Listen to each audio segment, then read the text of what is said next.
Department के लोग वो नालायक हैं जो अभी तक जो सैंक्शन हुई सड़क जो पीएमजीएसवाई की 2 किलोमीटर नहीं बन रही है, ये नालायक लोग हैं और हम इनका घेराव करेंगे। चाहे कोई भी होगा, कितनी भी सतह पे बैठा होगा, उसका घेराव किया जाएगा। जो सुनने में आ रहा है यहाँ के इलाके लोगों से, ये यहाँ पे 5 किलोमीटर का टेंडर हुआ था और उसमें से 3 ही किलोमीटर बनी है और 2 किलोमीटर अभी तक बनी नहीं है। और खासकर एक इशू जो सामने आ रहा है वो फॉरेस्ट का है। फॉरेस्ट वालों को ये बताना चाहते हैं कि ये हर आदमी कोई चोर नहीं है, यहाँ के लोगों की ये मालकी है, ये पहाड़ तक मालकी है यहाँ पे। हाँ जी सर, आप यहाँ पर आज आए थे चाटा एरिया में, तो क्या कहना चाहेंगे? जो रोड की कंडीशन आपने बाखूबी नीचे से देखी है लास्ट एंड तक। ये देखें, चाटा से ऊपर जब आते हैं पूरा, तो ये रत्ती नाला पुराना मोड़ा है, पुराना गांव है यहाँ का। जो चाटा में या आगे जाके लोग बसे हैं वो बेसिकली उनका ये पुराना गांव है। और हम आगे यहाँ से 1 किलोमीटर आगे आप देखें, ये सारा कच्चा रास्ता है और जहां तक पक्का आना चाहिए था, जो सुनने में आ रहा है यहाँ के इलाके लोगों से, ये यहाँ पे 5 किलोमीटर का टेंडर हुआ था और उसमें से 3 ही किलोमीटर बनी है और 2 किलोमीटर अभी तक बनी नहीं है। और वो उसका क्या हुआ, बिल कैसे निकला, कहाँ गया, ये मैं चीफ इंजीनियर जो पीडब्ल्यूडी है उनको कहूंगा, गुप्ता साहब को, कि आप इसमें एक इंक्वायरी होल्ड करें। हम थोड़े दिन में वो उसकी इंक्वायरी भी करवाएंगे कि कौन लोग हैं जो पैसा बारों बार गवर्न कर गए हैं या अभी तक लगा नहीं है। तो पीएमजीएसवाई का वो है इशू और उसके ऊपर मैं उनके एक्शन साहब को भी कहूंगा कि इसकी तहकीकात करें और हम आपके घेराव करने आएंगे आपके दफ्तरों के अंदर। आपने गांव के अंदर पीएमजीएस की जो रोड है उसका ठेकेदार की मॉनिटरिंग नहीं किया और बाकी काम नहीं किया।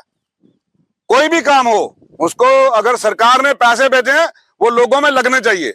अगर सरकार पूरी कोशिश कर रही है कि पीएमजीएसवाई के तहत गांव गांव में सड़क पहुंचनी है, तो वो फिर बने ना। 2 किलोमीटर सड़क ही खा गए और कितने सालों से वो पेंडिंग पड़ी है। और यहां पर भी आप देखें कि कच्चे सड़क है। मैं पीएमजीएसवाई के जो एक्शन है, जो उसके नीचे एडब्ल्यू है, जेई है, उनको बोलूंगा इस इलाके का टूर करें, चाटा से आगे निकल के रत्ती सराड़ी तक ऊपर तक जाएं। ये पूरी सड़क बननी चाहिए यहाँ पर। और यहाँ पर जो है खड्डे हो जाए, अगर थोड़ी सी बरसात होगी यहाँ से चलना मुश्किल हो जाएगा इन लोगों का। ये जो लोग यहाँ पर रह रहे हैं ये कैसे हॉस्पिटल पहुंचेंगे इमरजेंसी में? आग लग जाए तो गाड़ी दूसरी वो आग बुझाने वाली यहाँ कैसे पहुंचेगी बरसात? तो इसलिए मैं कह रहा हूं कि बुनियादी सहूलतें, ये कोई हम जंगल में नहीं आ गए हैं। यहां से 5 मिनट के डिस्टेंस के ऊपर छन्नी बाईपास का हाईवे है। तो मैं समझता हूं कि सरकार, उमर अब्दुल्ला साहब भी जो है इस पे तवज्जो दें, अपने मंत्रियों को यहां भेजें, वो भी अंदर मत बैठे रहें, एसी कमरों के अंदर बैठे रहें और सेक्रेटरीट के अंदर बैठे रहें। तो वही वहां से ही हुक्म चलाएं, वो इलाकों में निकलें। और एक तो स्टेट ना होने कारण जो मंत्रियों का साइज है उस कैबिनेट का बड़ा छोटा है और मंत्रियों के पास महकमे हैं बहुत ज्यादा। तो मैं तो चाहता हूं कि एक एक्सपेंशन भी हो जाए ताकि ज्यादा मंत्री हो, ज्यादा लोगों तक पहुंचे। तो इसीलिए मैं उमर साहब से भी और कैबिनेट मिनिस्टर जो है हमारे यहाँ के, वहां उनसे भी दरख्वास्त करूंगा पूरी कैबिनेट को, भाई आप रूरल एरियाज को तवज्जो दें। शहर में दोबारा बिंदी सुर्खी करने की जरूरत नहीं है। आगे लुक के ऊपर और लुक डाल रहे हैं। यहाँ पे जब कभी लुक देखी नहीं है। सड़क पीएमजीएसवाई के तहत कच्ची सड़क नहीं ठीक बनी है। तो ये जो इशू है, इसके आगे नाले के पार सांबे का इलाका है, वहां पे सरकारी है सारी जमीन, यहाँ मालकी है। और कोई काम लगाता है तो पहले आप उनसे कागज लेके वेरीफाई करें रेवेन्यू डिपार्टमेंट से, उसके बाद आप देखें। तो ऐसे नहीं है बुलडोज करके लोगों को ये डरा धमका के एक पैसे ऐंठने का जरिया बन जाए।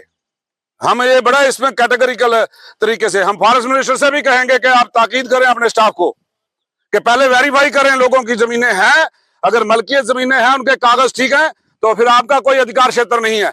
अगर इनका कोई मालकियत नहीं है तो फिर इनका कोई अधिकार क्षेत्र नहीं है। फिर आप कानून के दायरे में जो भी एक्शन लेंगे वो फाइनल है। सर बात करेंगे, आप बाखूबी वहाँ नीचे से आए तो रोड की इतनी खस्ता हालत है। जब अब बरसात का मौसम स्टार्ट हो गया, बच्चे स्कूल नहीं जा पाते हैं बरसात में, और वहाँ पर इतना वो मिट्टी हो जाती है, पानी इस तरह हो जाता है कि निकलना भी बहुत मुश्किल हो जाता है। तो क्या कहना चाहेंगे? डिपार्टमेंट की नालायकी है।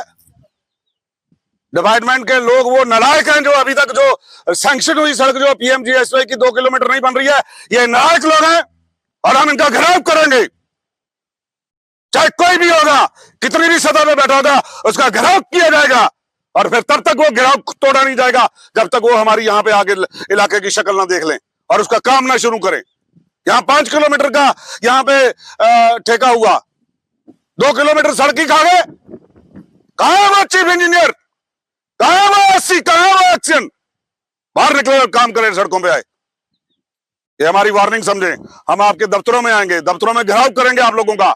चुप बैठने वालों में से हम वो नेता नहीं है कि चुप बैठ जाएंगे। हमारे लोगों का काम होना चाहिए।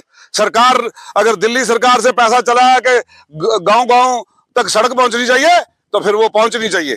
जब पैसा आ गया तो पैसे का गबन नहीं होने देंगे। तो क्या लगता है जो ये लोग गांव में रहते हैं, इनको आगे ही मुश्किल का सामना करना पड़ता है, रोड नहीं मिलता है, पानी नहीं मिलती है, बिजली की भी प्रॉब्लम होती है, ये लोग कैसे गुजर बसर करते हैं? नहीं, पानी का इशू तो हमने काफी हद तक सॉर्ट आउट कर दिया। जैसे करियानी तलाब के ऊपर वो मोटर चला दिया, जो इनके ट्यूबवेल 2 चाटे में सैंक्शन हुए थे और वो सैंक्शन उनको हमने रिप्लेसमेंट में, एक तो जहां आप जल शक्ति का जो दफ्तर है उसके अंदर लग रहा है, एक उसके पीछे लग रहा है, दोनों ट्यूबवेल का पानी जो है इसके इलाके में आ जाएगा।